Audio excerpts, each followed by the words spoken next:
अपने आसपास की चीजों को किस तरह परसीव करते हैं, यानी कि किस तरह देखते या महसूस करते हैं। हमारे पास 5 सेंसेस हैं जो हमें अपने आसपास की दुनिया से इंटरैक्ट करने में मदद करती है। वो है साइट यानी देखना, हियरिंग यानी सुनना, टेस्ट यानी स्वाद, स्मेल यानी सूंघना और टच यानी छूना।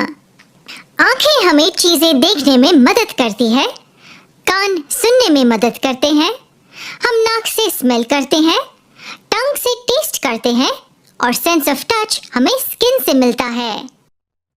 ऑफ कोर्स ये सारे सेंसेस इंपॉर्टेंट हैं, लेकिन सेंस ऑफ साइट सबसे ज्यादा इंपॉर्टेंट है। यहाँ एक इंटरेस्टिंग फैक्ट है, हम अपनी सेंस ऑफ साइट के उपयोग से लगभग 80% दुनिया को परसीव कर लेते हैं। हम अपने आसपास की चीजों को अपनी आंखों से देखते हैं, लेकिन फिर क्यों हमारी आंखें अंधेरे में चीजों को देख नहीं पाती? इस सवाल का जवाब है रोशनी। इन ऑब्जेक्ट से लाइट आने के कारण हम इन्हें देख पाते हैं। इन ऑब्जेक्ट से लाइट स्पेस में ट्रैवल करती है और फिर हमारी आंखों में पहुंचती है। जब अंधेरा होता है या रात का समय होता है, तब रोशनी नहीं होती, जिसके कारण हम ऑब्जेक्ट्स को अच्छी तरह से नहीं देख पाते। कोई ऑब्जेक्ट्स अपनी खुद की लाइट जनरेट कर पाते हैं, जैसे सन, फ्लोरेसेंट बल्ब, बर्निंग कैंडल, ये सब अपनी खुद की लाइट जनरेट करते हैं। जो ऑब्जेक्ट्स अपने आप से रोशनी उत्पन्न कर पाते हैं, उन्हें ल्यूमिनस ऑब्जेक्ट्स कहते हैं। लगभग सभी ऑब्जेक्ट्स जिन्हें हम जानते हैं, वो खुद की लाइट जनरेट नहीं कर पाते हैं। टेबल, चेयर, वॉल, पेपर, इसके कुछ एग्जाम्पल्स हैं।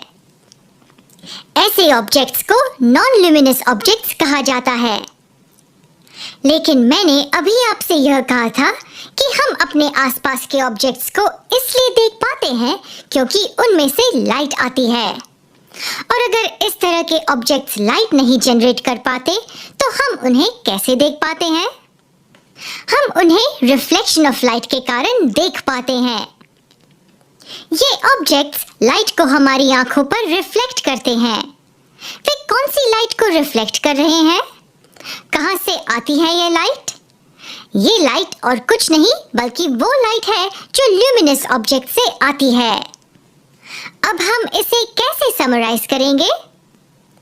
हम नॉन ल्यूमिनस ऑब्जेक्ट्स को इसलिए देख पाते हैं क्योंकि वो ल्यूमिनस ऑब्जेक्ट से आती लाइट को रिफ्लेक्ट करते हैं जो उनके सरफेस पे गिरती है। मैं फिर से रिपीट करती हूँ, लाइट जो ल्यूमिनस ऑब्जेक्ट से आती है वो नॉन ल्यूमिनस ऑब्जेक्ट्स पर गिरती है। फिर नॉन ल्यूमिनस ऑब्जेक्ट्स इस लाइट को रिफ्लेक्ट करते हैं और ये रिफ्लेक्टेड लाइट आपकी आंखों तक ट्रैवल करती है और इसलिए हम ऑब्जेक्ट्स को देख पाते हैं। दिन के समय हम नीला आसमान, सफेद बादल और हरी घास देख पाते हैं क्योंकि सूरज की रोशनी उन पर रिफ्लेक्ट होती है और फिर हमारी आंखों की तरफ ट्रैवल करती है। रात के समय हमें चांद दिखाई देता है क्योंकि वो सूरज की रोशनी से रिफ्लेक्ट होता है।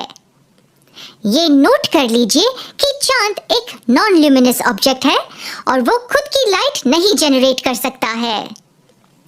जैसे कि मैंने पहले कहा था कि ऐसी कई सारी ऑब्जेक्ट्स हैं हमारी डेली लाइफ में जो नॉन ल्यूमिनस है।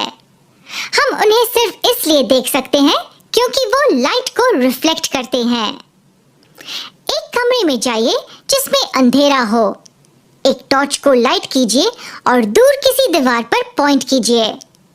उस पाथ को बड़े ध्यान से देखिए जहां टॉर्च से लाइट आ रही है।